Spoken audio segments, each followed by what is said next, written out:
Alhamdulillah. Alhamdulillah ini cuacanya cerah, mudah-mudahan sampai nanti kita pulang cerah begini. Iya. Sebelumnya saya ingin mengucapkan terima kasih yang sebesar-besarnya atas ketersediaan waktu Bapak kembali bisa menemani saya dalam menyelesaikan rangkaian tugas guru penggerak. Ya. Sama-sama kita belajar dan saling berbagi informasi dengan Bapak. Baik, seperti yang telah saya sampaikan sebelumnya, bahwa pada hari ini saya akan membersamai Pak Didi dalam kegiatan pembelajaran di kelas.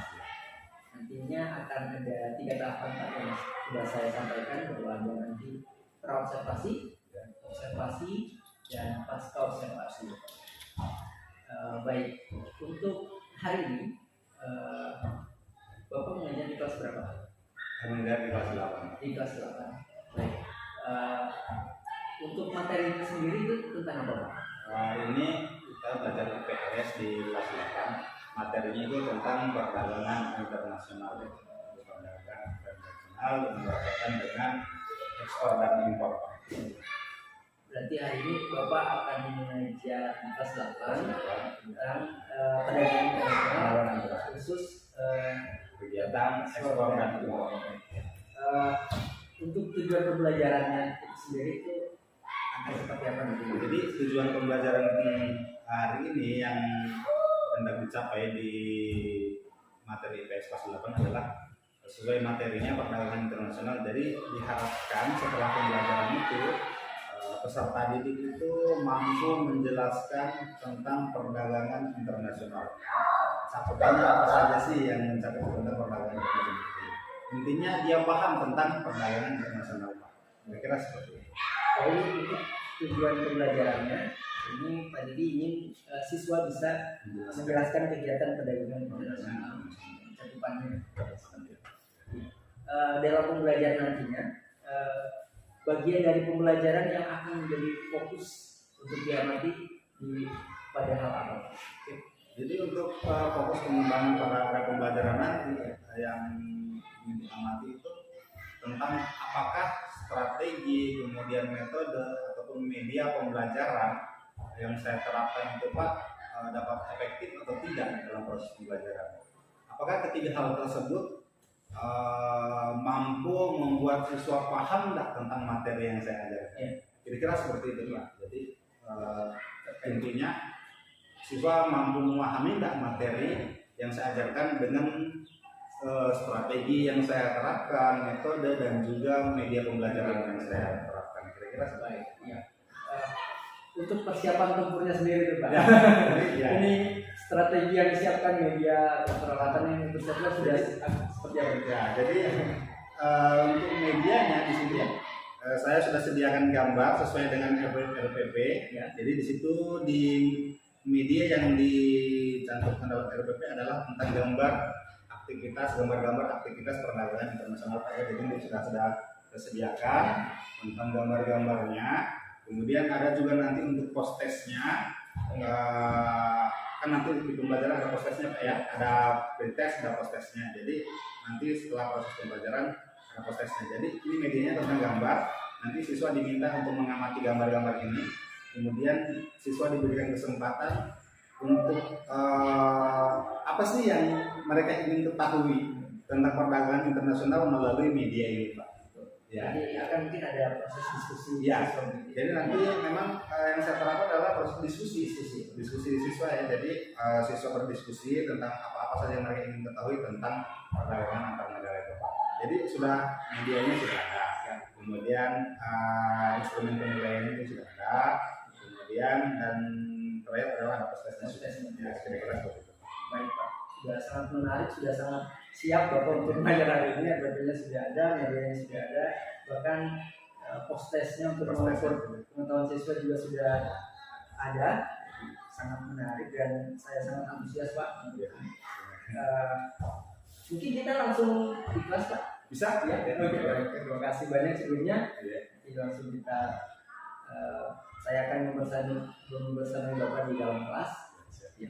Mudah-mudahan berjalan dengan lancar. Ya, amin. Terima kasih.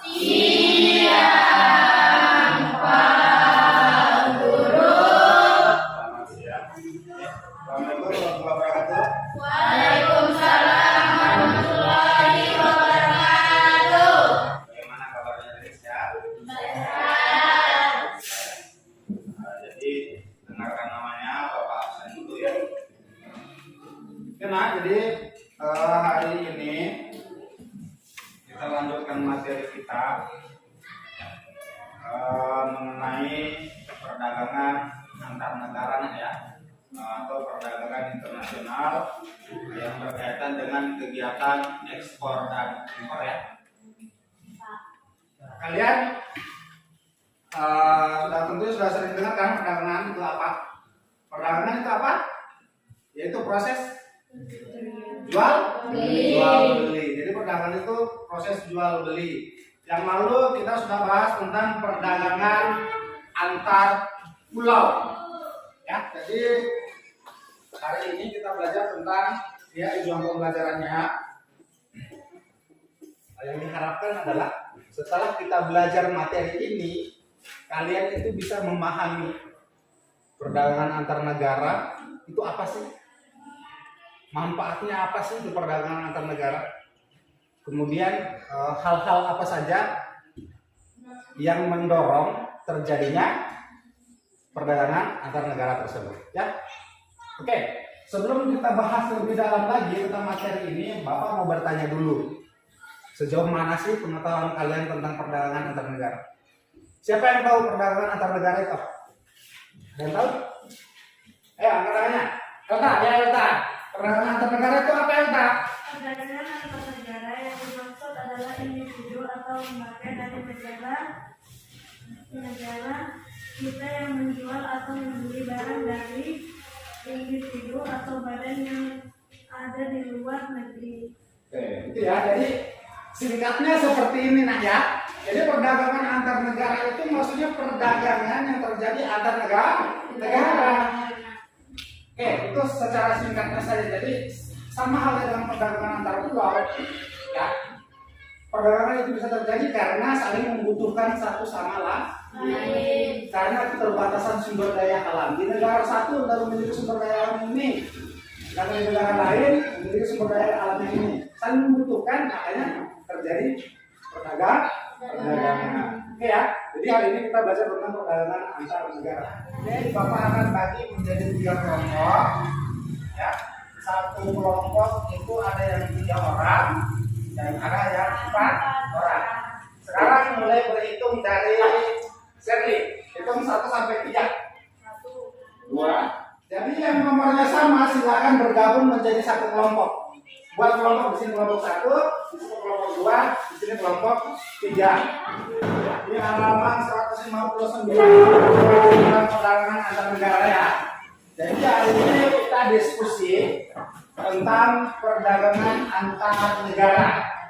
Sebentar Bapak berikan gambar yang berkaitan perdagangan antar negara. Amati gambarnya. Buat pertanyaan apa yang kalian ingin tahu. Setelah buat pertanyaan nanti Bapak tanya per kelompok ya. Setelah itu baru kalian diskusikan mencari jawabannya sesuai dengan materi yang ada di buku paket kalian. Paham ya? Oke. Jadi satu kelompok kalau berikan 2 gambar ya. Oke. Ini jadi silakan amati gambarnya. Ini pesawat. Berarti pesawat. Bisa tidak? Nih. Pesawat.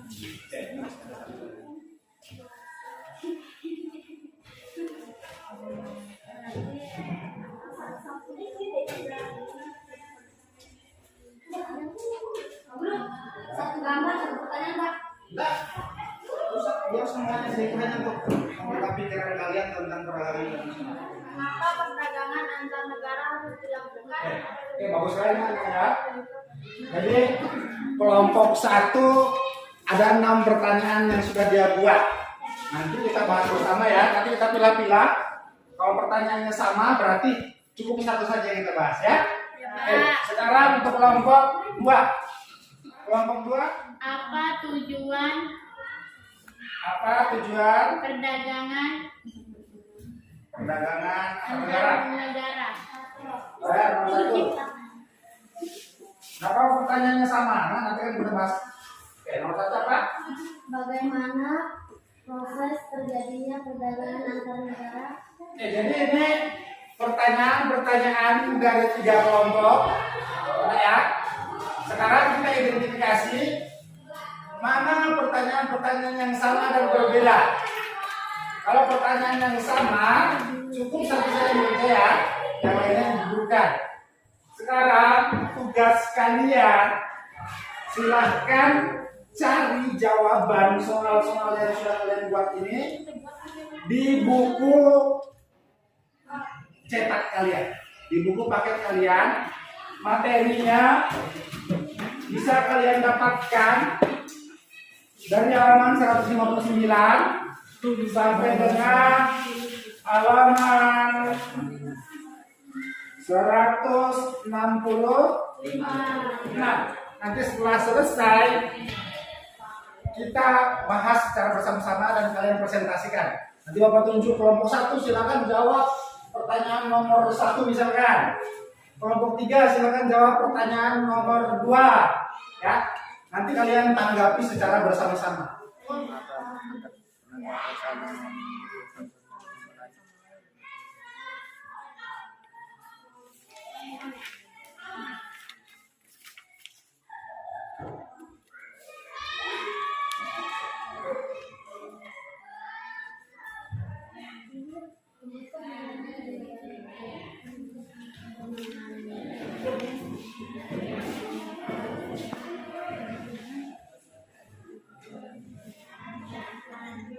Setengah jam ya, 30 menit waktunya.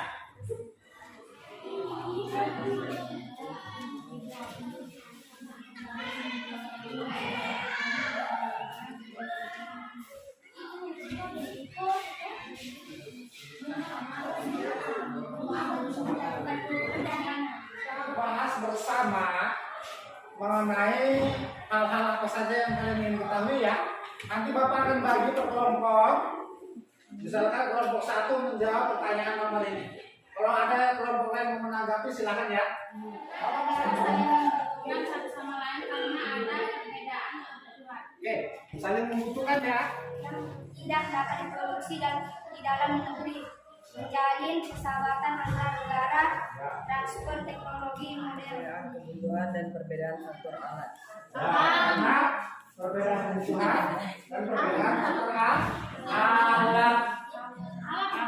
Alam. Oh, alam. Ya. Jadi kenapa negara bisa membutuhkan ya?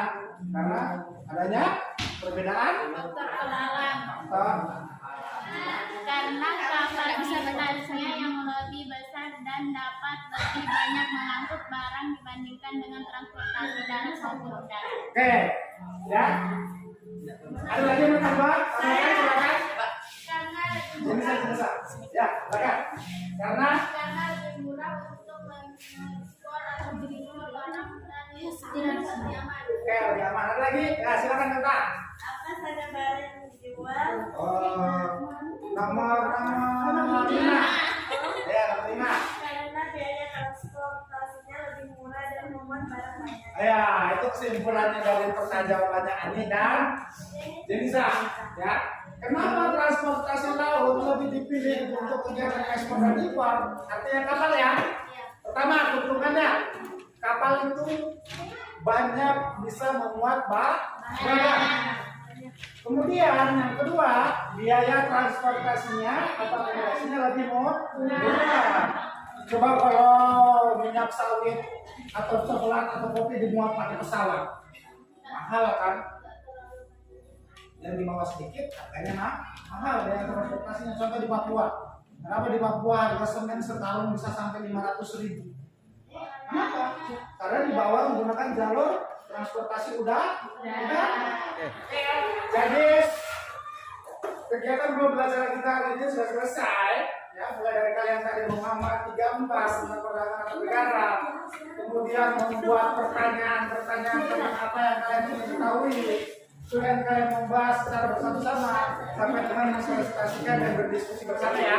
Nah, sekarang siapa yang bisa menyimpulkan pelajaran kita hari ini?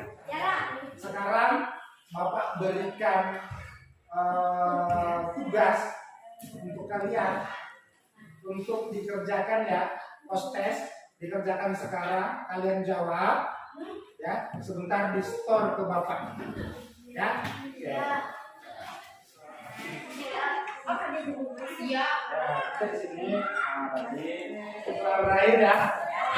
Semoga apa yang kita pelajari hari ini itu bisa bermanfaat buat kalian ya, dan bisa menambah wawasan dan pengetahuan kalian ya, dan semoga bermanfaat di kehidupan kalian berikutnya ya. Masih ada yang mau ditanyakan? Sudah jelas semua? Pertanyaan antar negara? Jelas ya? Oke, Bapak rasa itu saja. Apabila ada hal-hal yang kurang berkenan dalam kegiatan pembelajaran kita ini, entah itu kata-kata Bapak ataupun logika ini ya, mohon dimaafkan. Bapak akhiri. Assalamualaikum warahmatullahi wabarakatuh.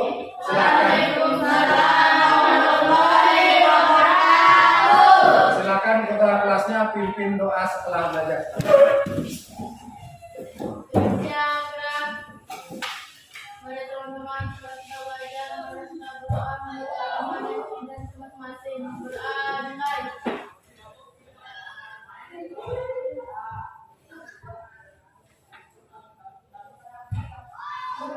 Selesai. Ucapkan terima kasih kepada Pak Guru.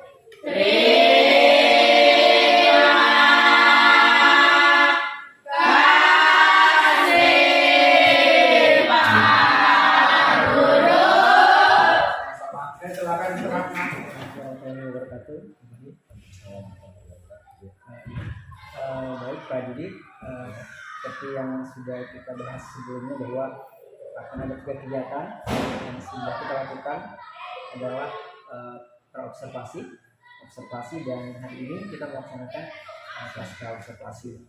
Baik, bagaimana kondisi pembelajaran yang Bapak lakukan tadi?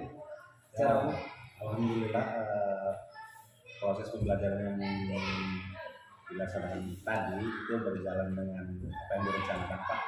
Memang ada beberapa hal-hal yang masih perlu dikembangkan dalam jadi Bapak melihat bahwa pembelajaran yang Bapak laksanakan itu telah berjalan lancar, namun ada beberapa hal yang harus dikembangkan. ya. Baik, seperti percakapan praobservasi sebelumnya bahwa saya melihat ada 2 hal yang Bapak ingin saya amati pembelajaran Bapak di kelas, yaitu terkait metodenya bagaimana siswa aktif dalam kegiatan pembelajaran, dan yang kedua adalah medianya, bagaimana muncul apakah siswa antusias dalam pembelajaran, bagaimana kita berperan pada proses pembelajaran mereka sendiri. Bapak melihat dari 2 hal ini, metode dan media, bagaimana? Secara keseluruhan Pak ya, jadi untuk metodenya kan saya di sini gunakan diskusi ya. Kebetulan materinya kan tentang perdagangan antar negara. Kemudian medianya itu saya gunakan adalah seperti berupa berita-berita tentang perdagangan internasional, berupa dalam bentuk gambar-gambar tentang aktivitas perdagangan internasional. Secara umum Pak, memang siswa sudah terlibat aktif dalam kegiatan proses belajar tersebut dengan media yang saya berikan. Mereka sudah cenderung aktif untuk mengetahui hal-hal apa saja sih yang terkait perdagangan antar negara tersebut. Hanya saya merasa Pak dalam kegiatan proses pembelajaran tersebut alangkah lebih baik mungkin jika media itu disandingkan juga ada videonya Pak ya, video pembelajaran tentang kegiatan perdagangan antar negara tersebut, sehingga mungkin memang sih ada beberapa orang yang cenderung pasif dalam kegiatan pembelajaran tersebut. Mungkin apabila ditampilkan video tentang kegiatan aktivitas perdagangan tersebut, mungkin mereka akan lebih artinya lebih aktif lagi untuk mencari tahu tentang apa sih itu perdagangan internasional itu. Kira-kira seperti itu. Jadi saya menangkap dari apa yang Bapak sampaikan bahwa ya memang dalam pembelajaran Bapak merasa bahwa sudah berjalan, namun dalam hal media ini ya. Izin juga Pak saya menyampaikan beberapa catatan refleksi tadi sebagai ini bahwa memang betul apa yang Bapak sampaikan, kegiatan pembelajaran berjalan sangat baik, dalam artian apa yang Bapak rencanakan di kegiatan pembelajaran sudah terlihat di akhir pembelajaran. Namun ada beberapa catatan yang saya lihat mungkin juga Bapak sampaikan sebelumnya tadi bahwa dalam momen tertentu saya lihat bahwa ada siswa yang tidak fokus terlibat dalam diskusi tadi yang sudah disampaikan, seperti siswa kembali diam dan diskusi di luar topik. Ya. Terkait hal itu, tentunya Bapak tadi sudah merencanakan bahwa akan membuat media pembelajaran dengan video gitu, lebih variatif.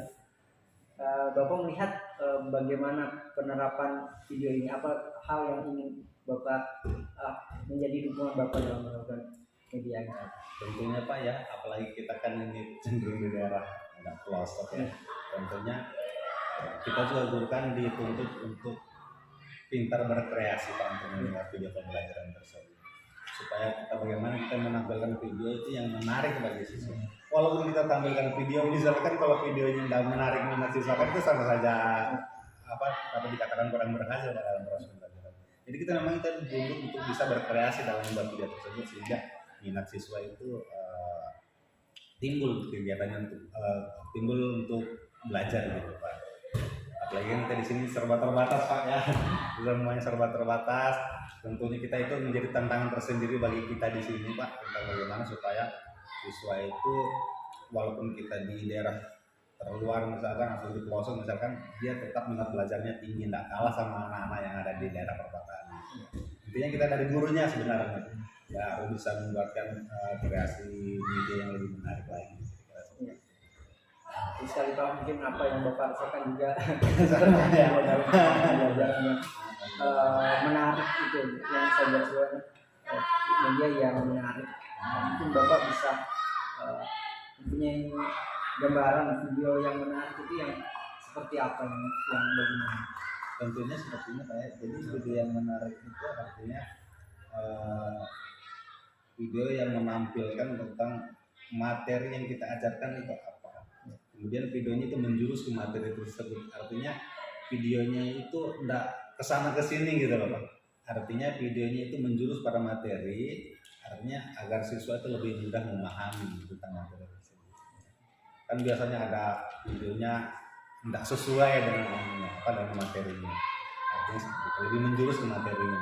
Mungkin diselipkan dengan hal-hal yang menarik bagi siswa, artinya yang lebih mereka mudah pahami. Misalkan itu lebih yang berkaitan dengan kehidupan sehari-hari mereka lah, artinya lebih mudah mereka pahami, seperti itu. Dengan tayangan-tayangan yang ada di sekitar kehidupan lingkungan tempat tinggal mereka seperti itu.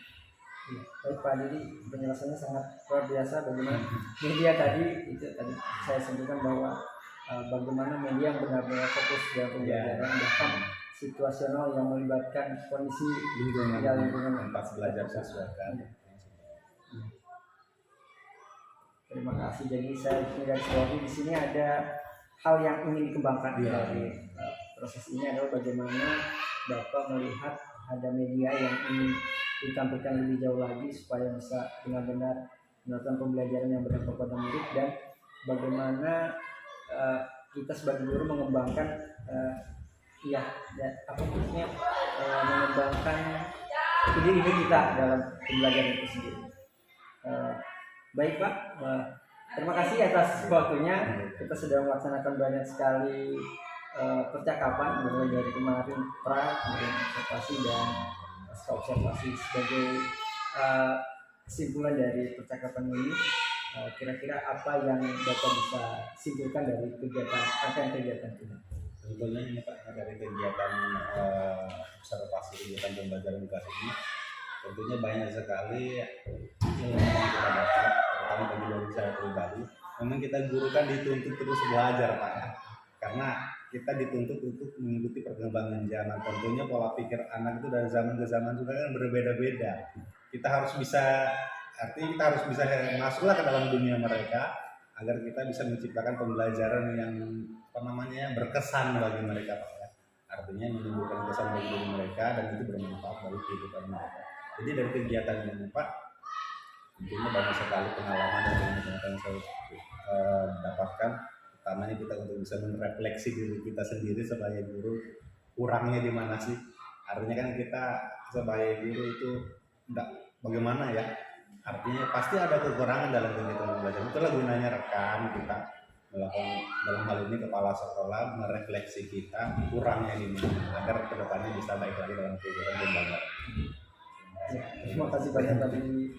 Saya juga Iya, banyak merefleksikan diri saya, banyak belajar dari apa yang Bapak tampilkan kepada murid-murid, yang semoga kolaborasi dan refleksi seperti ini kita akan lanjutkan ke depannya. Terima kasih banyak Pak.